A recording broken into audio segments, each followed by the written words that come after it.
Hello students, it's your Neelam madam back with a new topic or a new video, that is classification.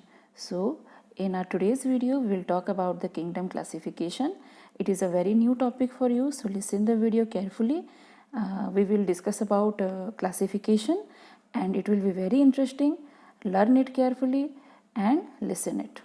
So at first we will start with the symbols. So these shapes, how you can make these shapes as a group? So you can take a minute to think about it. How can you group these shapes?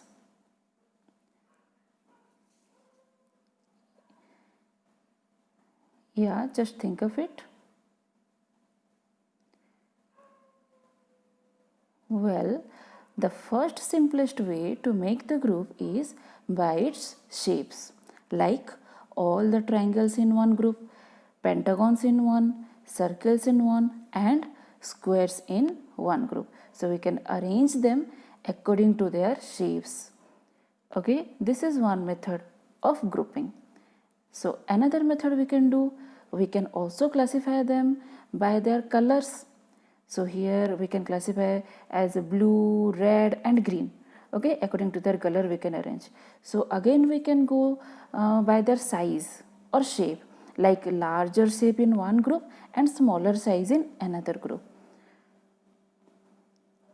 Okay, so like this we can classify in taking various terms or various aspects we can classify.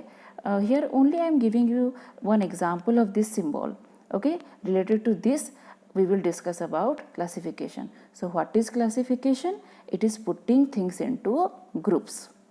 So all the items are grouped according to certain common characters. The term classification means to sort or categorize things into groups according to some common property.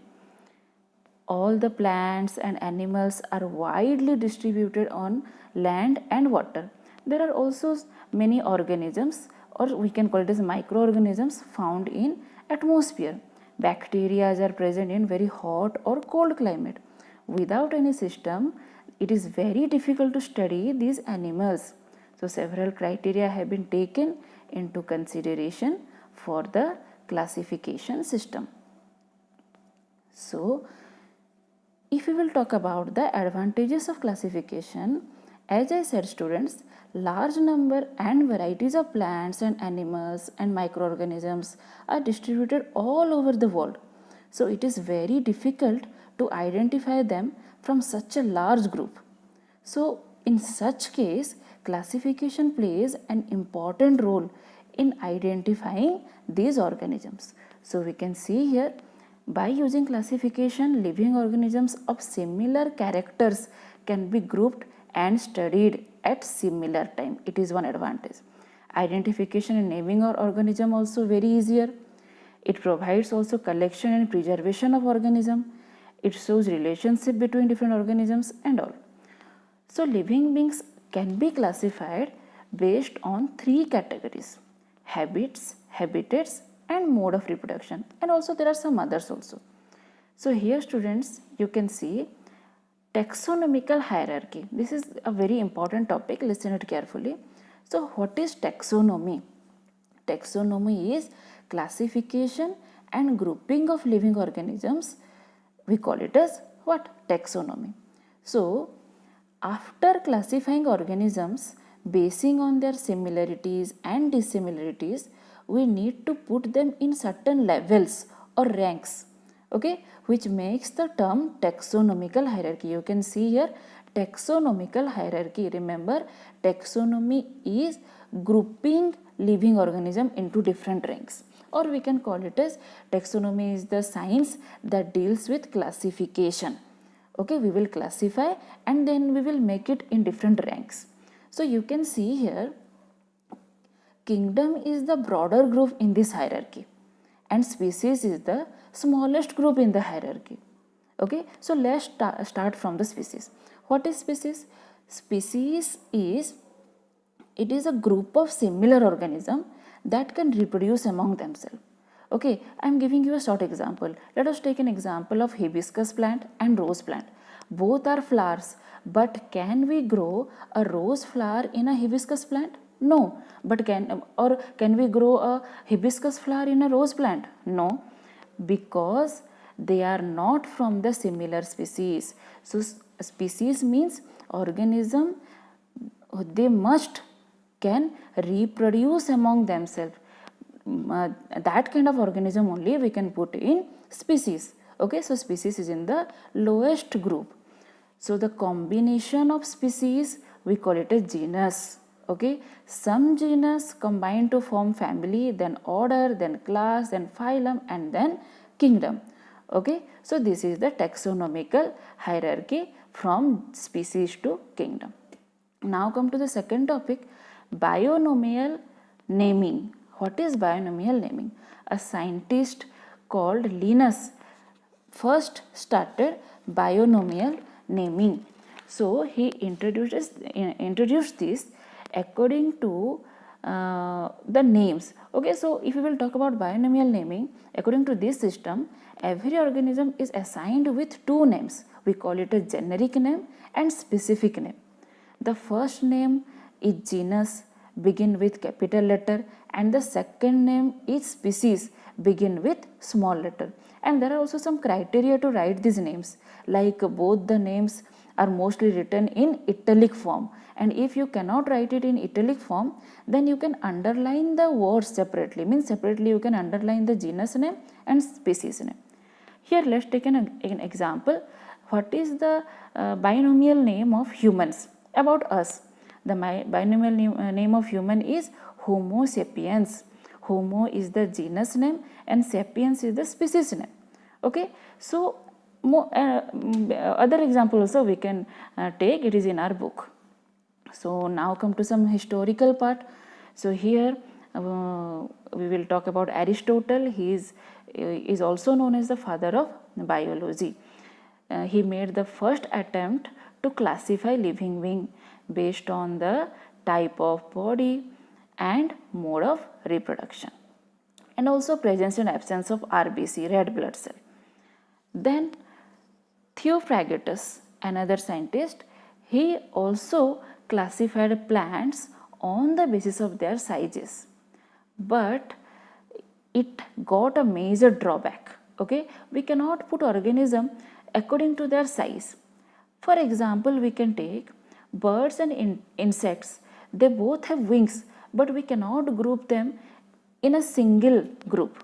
Okay, similarly, rose and fern, both are plants, but with the size, according to their size, we cannot take them as one group. That's why we cannot categorize plants and animals basing on their size. So it got a major drawback. Now two kingdom classification, after that two kingdom classification came to existence, that is discovered by Carolus Linnaeus. Okay, he is a botanist, he was a botanist, and he discovered two kingdom classification. So according to two kingdom classification, all the living world can be categorized into two kingdoms. Okay, he is also known as father of modern taxonomy. Already we have discussed about taxonomy. What is taxonomy? Taxonomy is a branch of biology that classifies living organisms based on similarities and structure, origin, etc. So scientists studying taxonomy are called taxonomist. Note it down. Okay. Now let's talk about the two kingdom classification. As I said, the two kingdoms are kingdom Plantae and kingdom Animalia. You can also call kingdom plant and kingdom animal. So organisms that prepare food or that can synthesize food are categorized under Plantae, and organisms that cannot prepare food can be categorized into animal. But the two kingdom classification has also got some limitations. So after the invention of modern technologies like microscope, the scientist known as R.H. Whittaker had discovered another kingdom. We call it as five kingdom classification.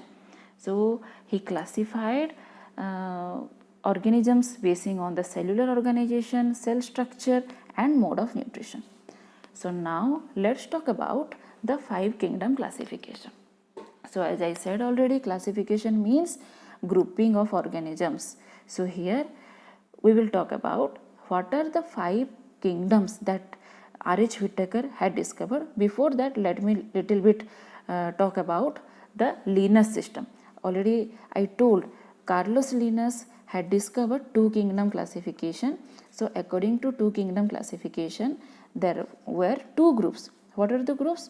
Kingdom Plantae and Kingdom Animalia. Yes, Kingdom Plantae and Animalia, or we can call it as Kingdom Plant and Kingdom Animal. Okay, so according to this, Linus has classified organism basing on plants, those who can prepare their food, and also they cannot move. 2 criteria he has taken. Those who can prepare food but they cannot move, they place them under Kingdom Plantae, and those who cannot prepare food but can move, he placed them in Kingdom Animalia. So who all can prepare food under plant and who all cannot prepare food under Animalia. But again it got some drawback, as I said. So there were also some organisms which are the intermediary between animals and plants. We will discuss it in later on. There are some animals which are neither plants nor animals. So Linus cannot place or he cannot categorize that kind of animal in the 2 kingdom classification. Another major drawback of his classification that he cannot distinguish between the unicellular and multicellular organisms. And again he cannot distinguish between photosynthetic and non-photosynthetic. He said all the kind of organism that can prepare food are categorized under plant, but he cannot identify whoever are photosynthetic, means some plants can prepare food in the presence of light, some cannot they are not using light for the production of food. This part we will discuss later on.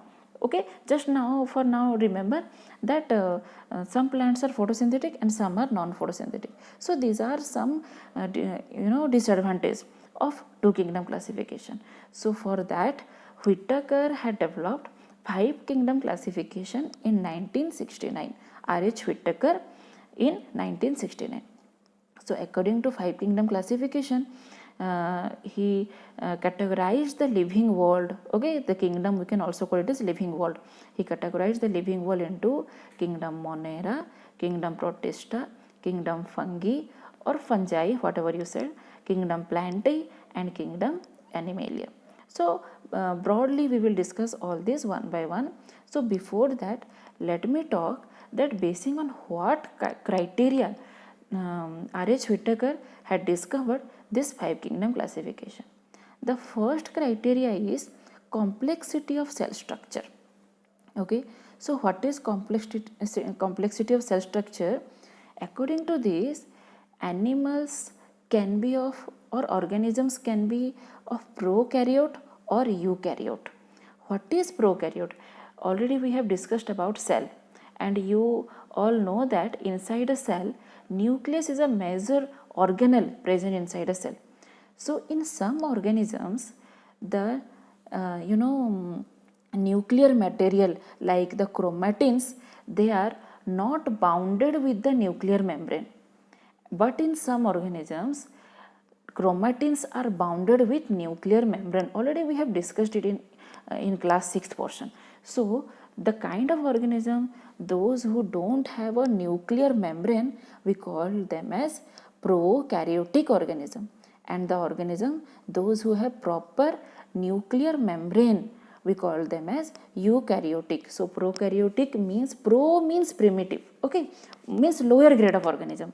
Those who do not have the nuclear membrane, just remember, absence of nuclear membrane means prokaryotic, presence of nuclear membrane means eukaryotic. The second criteria is the complexity of body organization, means whether they are unicellular or multicellular. If they possess single cell, we call them as unicellular. If more than one cell, we call them as multicellular. Next is the mode of nutrition, whether they are autotrophic or heterotrophic. They can prepare their food by their own or they depend on others. So these are our today's topic. We will discuss it. So students, let's discuss the summary of our topic. So what all we have discussed today?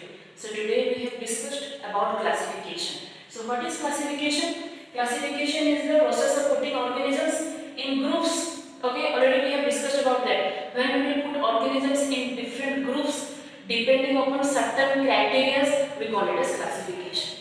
So again the next thing what we have discussed about the advantages of classification. What are the advantages of classification? Already we have discussed. Next topic we have discussed about ranks of biological classification, or in our video already we have discussed about taxonomical hierarchy. Okay, if you remember, I have shown you the taxonomical hierarchy. What is the taxonomical hierarchy? Here you can see the end part is the species or the down part is the species. Then up to that genus, family, order, class, phylum, and the last one is the kingdom. Kingdom is a broader group of classification and species is a smaller group of classification. We have discussed what is species and details about this you will have in your higher class. Don't worry. Next thing what we have discussed about bionomical naming. Okay, what is bionomial naming? Bionomial naming means all the organisms got two names, or also we can call it a scientific name. Instead of taking bionomial naming, also we can call it a scientific naming or scientific name. This example I have given about ourselves. Okay, human. What is the bionomial naming or what is the scientific name of human? Homo sapiens. Okay, where Homo is the genus name and sapiens is the species name. Okay, we can also call it a generic name and specific name. And already we have discussed the criteria. We can write it in italic form. If we are not writing in cursive or italic form, then we have to underline it separately. And the starting letter will be capital and the second letter of the second word will be in small. You can see here Mangifera indica. Mangifera indica is the scientific name of mango. Okay, here I have written M capital and I small. This capital you have to follow, or else you will lose your mark. Okay, so this is binomial naming. Some of the binomial naming given in your book, that much only you read. Next, more you will have in your higher class. Next topic what we have discussed? We have discussed about two kingdom classification, very important topic. Two kingdom classification is introduced by Carlos Linnaeus. Okay, already we have discussed what are the criteria for two kingdom classification and what are the disadvantages of two kingdom classification. So, basing on that disadvantages, one scientist known as R.H. Whittaker had proposed 5 kingdom classification. Okay, and in 5 kingdom classification, what all criteria he is taken? Prokaryotic or eukaryotic cell, already we have discussed. If an organism have nuclear membrane, this is the nuclear membrane, inside the nuclear membrane it got chromatids. Okay, so if an organism got the nuclear membrane, we call it as eukaryotic. And if they don't have the nuclear membrane, only chromatin threads, we call it as prokaryotic organism. Okay, if nuclear membrane is present, then eukaryotic. If nuclear membrane is absent, then prokaryotic. Next, unicellular or multicellular, whether they are of single cell or more than one cell. Autotrophic or heterotrophic, whether they can prepare their own food or they depend on others for their food. So these are some criteria for kingdom classification. So what about the 5 kingdoms? Kingdom Monera, Protista, Algae, Fungi, or we can call it Kingdom Monera, Protista, Fungi, Plantain and Animalia. Okay, so don't worry about that. In one topic we will discuss broadly about the Kingdom Monera. We will have one class, Protista we will have one class. So that all broadly we will discuss. So this is the summary of our today's class. Just go through the topic and again go through the video. It is a very important topic for you, as I said earlier. So do not miss the video. Again go through it. Next topic we will have in our